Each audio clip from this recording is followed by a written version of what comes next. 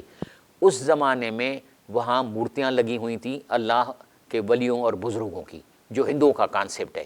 کہتے تھے کہ یہ مورتی جو ہے فلاں بزرگ کی ہے، اور وہ اس سے مانگتے تھے اور کہتے تھے کہ یہ مورتی اس بزرگ تک آواز پہنچا دی جنت میں۔ ہندو بھی یہی کہتے ہیں۔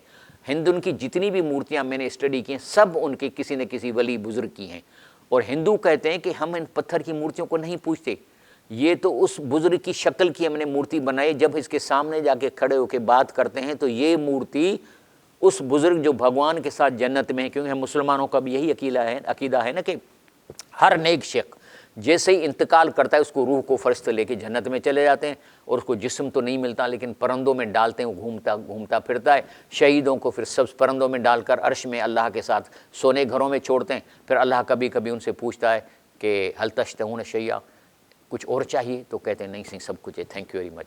پھر دوسری جب پوچھتا ہے پھر بھی کہتے ہیں نہیں۔ جب تیسری دفعہ پوچھتا ہے تو کیا کہتا ہے؟ کہتا ہے ان نرید، اللہ پاک ٹھیک ہے آپ چاہتے ہو، ہمیں کیا چاہیے؟ ملتا تو یہاں سب کچھ ہے لیکن ہم چاہتے ہیں ان نرید ان ترد ارواحنا فی اجسانا، ہمارے روحوں کو واپس قبر میں ہمارے جسم میں بھیج دو۔ کیا کرو گے؟ لنقتلک فی مرۃ الاخری، تو پھر تمہارے نام پہ شہید ہو جائیں۔ یعنی اس قبر میں نہ کسی ولی کا روح ہے نہ کسی شہید کا روح ہے، سارے اللہ کے ولیوں کی شان اتنی ہے کہ وہ جنت میں بیٹھے ہوئے ہیں۔ یہ لوگ پیٹی رکھ کے خالی قبر کے لیے کہتے ہیں کہ سائیں ادھر سم میں پڑا ہوا ہے، یہ جھوٹ بولتے ہیں۔ تو انہوں نے جب یہ کیا تو نوجوانوں نے کہا کہ ہم نہیں مانیں گے۔ یعنی یاد رکھنا، جو نوجوان ہوتا ہے نا اس کو اللہ جب سمجھ دے نا تو وہ ان بزرگوں کی جھوٹی باتیں نہیں مانتا، ان کے قصے نہیں مانتا۔ تو اللہ کہتا ہے کہ انہم فتیۃ، اس میں نوجوان تھے، آمنوا بربہم، جنہوں نے کہا کہ ہم ان مورتیوں کو نہیں پوجیں گے، ہم اللہ کو مانیں گے، تو اللہ نے ہدایت بڑھا دی۔ اب آ جائیں دوسرا کیس۔ حضرت شیخ الہند مولانا محمود الحسن، جب انگریزوں نے کہا کہ قرآن کا ترجمہ عام نہیں کرو تو اس نے کہا کہ ہم یہ نہیں کریں گے، ہم تو لوگوں کو ترجمہ سنائیں گے، ہمارے لوگ ہیں نہ عربی آتی ہے نہ کہ تو اس کو ہم اللہ کی بات نہ سنائیں۔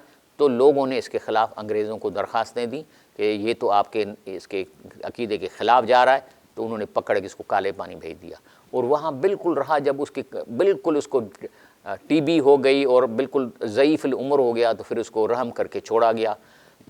تو جیسے ہی پہلی دفعہ دیوبند میں آیا تو مولانا مفتی شفیع رحمہ اللہ نے اپنے کتاب وحدت الامت میں لکھا ہے کہ جیسے ہی وہ وہاں آیا تو اس نے آ کے کہا کہ اب میں نے جیل کی تنہائیوں میں یہ غور کیا ہے کہ آئندہ میں اپنی پوری زندگی عوام الناس میں قرآن کی لفظی معنی بتاؤں گا، معنی نہ شان نزول نہ تفسیر میں صرف لفظی معنی بتاؤں گا، کیونکہ قرآن کے لفظی معنی میں بھی انفارمیشن اتنی مل جاتی ہے، اگر عمل کرے جنت ملے گی، لیکن اس کو جماعت چاہیے تھی۔